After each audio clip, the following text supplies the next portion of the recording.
नमस्कार। आज हम बात करने वाले हैं जोखिम की संरचना के बारे में।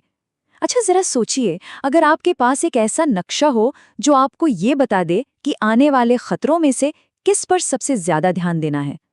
कमाल होगा, है ना? तो चलिए, आज हम उसी नक्शे के बारे में बात करेंगे।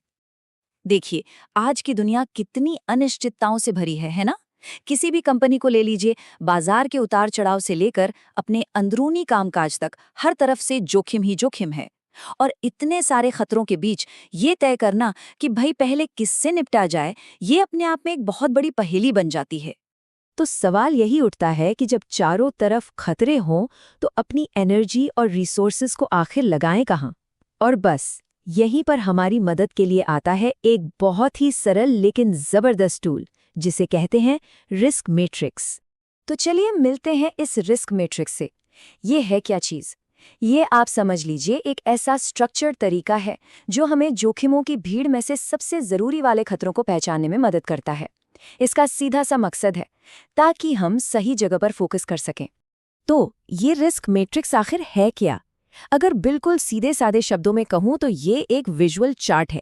एक ऐसा चार्ट जो सारे के सारे जोखिमों को एक ही जगह पर दिखा देता है। मतलब अब अंदाजा लगाने की कोई जरूरत नहीं।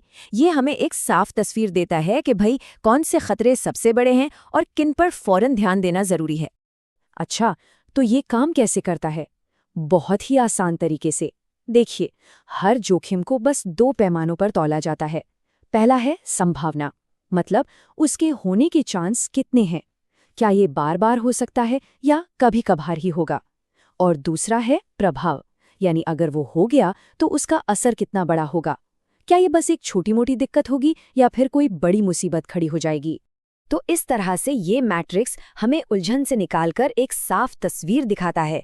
ये करता क्या है कि सारे जोखिमों को उनकी गंभीरता के हिसाब से अलग अलग खांचों में बांट देता है। और नतीजा ये कि हमारे हाथ में एक क्लियर एक्शन प्लान आ जाता है। आमतौर पर इसमें 4 लेवल होते हैं। सबसे पहले निम्न जोखिम, जैसे मान लीजिए ऑफिस का प्रिंटर खराब हो गया, इस पर बस थोड़ी नज़र रखना काफ़ी है।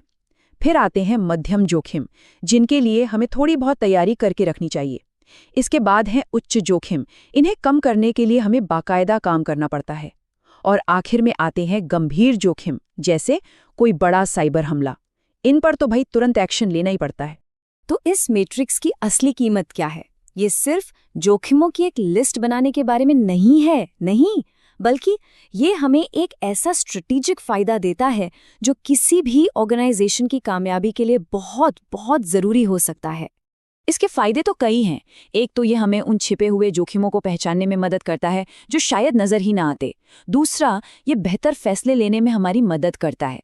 और तीसरा, ये ऑर्गेनाइजेशन को किसी भी संकट के लिए ज्यादा तैयार और मजबूत बनाता है। मतलब अब हम सिर्फ प्रॉब्लम होने पर एक्शन नहीं लेते, बल्कि हम उन्हें होने से पहले ही रोकने की कोशिश करते हैं।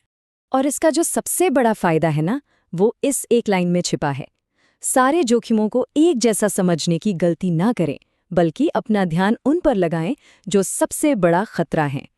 बस यही तो है स्ट्रेटेजिक सोच, अपनी एनर्जी को ठीक वहीं लगाना जहां उसकी सबसे ज्यादा जरूरत है। और ये मत सोचिएगा कि ये सिर्फ किसी एक इंडस्ट्री के लिए है, बिल्कुल नहीं। चाहे कोई सॉफ्टवेयर प्रोजेक्ट मैनेज कर रहा हो, कोई अस्पताल चला रहा हो या फिर कोई बड़ी बिल्डिंग बना रहा हो, ये मैट्रिक्स हर जगह काम आता है। और शायद यही बात इसे इतना ज्यादा उपयोगी बनाती है। ठीक है, तो अब हम ये तो जान गए कि ये मैट्रिक्स क्या है और क्यों इतना जरूरी है। तो अगला सवाल जाहिर है, इसे बनाया कैसे जाए?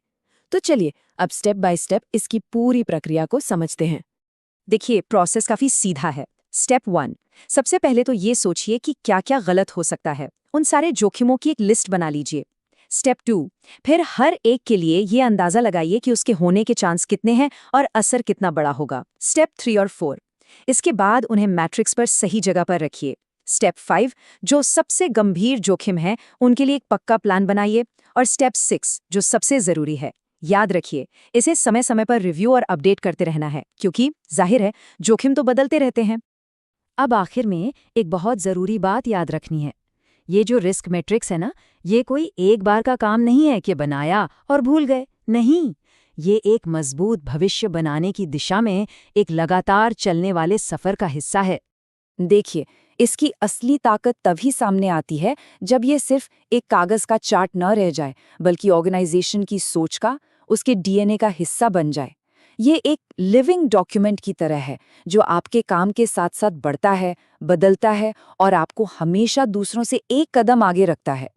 तो इस पूरी बातचीत के आखिर में एक सवाल छोड़ जाते हैं। चाहे किसी की प्रोफेशनल जिंदगी हो या पर्सनल, वो एक सबसे बड़ा जोखिम कौन सा है जिसे सबसे पहले पहचानने और मैप करने की जरूरत है? इस पर सोचिएगा जरूर।